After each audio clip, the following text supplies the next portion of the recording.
Pas Nan. Nan, izin Dan, bisa dijelaskan Nan terkait dengan penangkapan tersangka ini Nan. Selamat siang, rekan-rekan media, selamat siang untuk warga wilayah hukum Polsek Sukaraja. Siang ini Polsek Sukaraja akan menyampaikan press release terkait dengan ungkap kasus tindak pidana persetubuhan dan pencabulan terhadap anak. Ya. Untuk pelapor inisial S merupakan orang tua dari korban, umur 34 tahun, pekerjaan karyawan perusahaan perkebunan, alamat perumahan Agri Andalas. Untuk korban inisial E, umur 9 tahun, pelajar SD. Untuk tersangka yang sudah berhasil kita amankan atas nama Redi alias Ardi, umur 52 tahun, pekerjaan karyawan perkebunan swasta di rumah, alamat Desa Kungkai.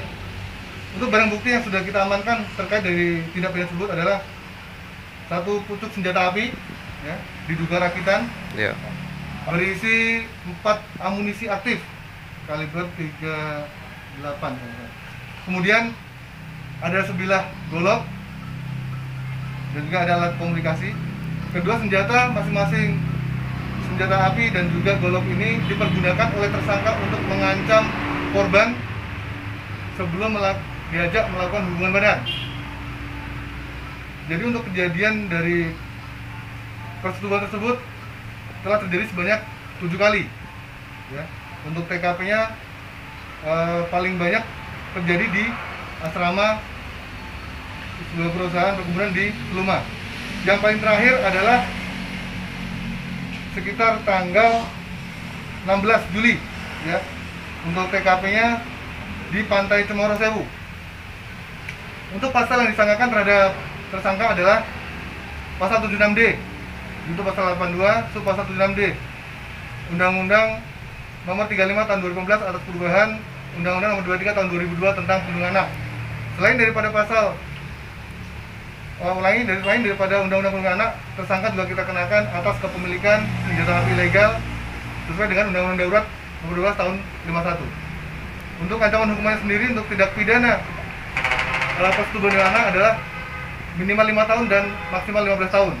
Sementara untuk ancaman hukuman kepemilikan senjata api ancaman maksimal 20 tahun penjara. Korban tadi Nan gimana Nan?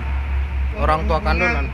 Korban sendiri dengan tersangka tidak memiliki hubungan keluarga, namun tempat kerja atau pos yang bersangkutan merupakan security dari perusahaan perkebunan tersebut. Tempat kerja atau posnya berdekatan dengan tempat tinggal korban. Jadi korban ini sering main ke tempat kerja daripada tersangka sendiri. Untuk awal mula terungkapnya kasus ini dan gimana dan kronologisnya?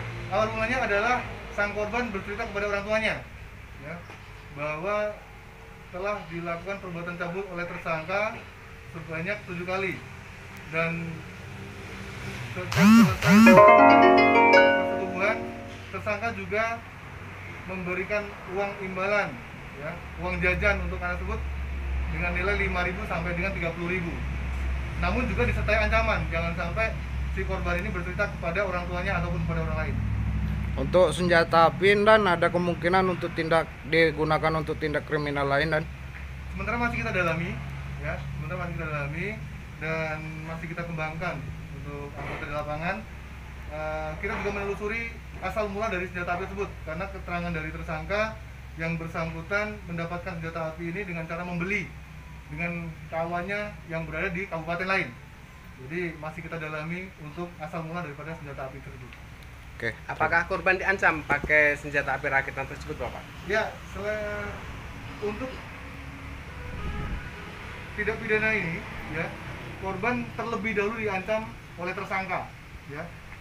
Jadi dengan menunjukkan atau dengan memperlihatkan senjata kepada anak tersebut sebelum diajak untuk berhubungan, diancam akan dibunuh kalau sampai nanti bercerita kepada orang tua atau orang lain. Untuk tersangka sendiri dan kapan kita amankan Dan? Untuk tersangka kita amankan pada hari Rabu sekitar jam 15 di tempat kerjanya di Afdeling 1. Ada perlawanan enggak Nan? Tidak ada perlawanan dari tersangka. Oke. Pak, KSPK sini aja nggak apa-apa. Nanti sama Pak Gini. Ini ya? Oh, ada.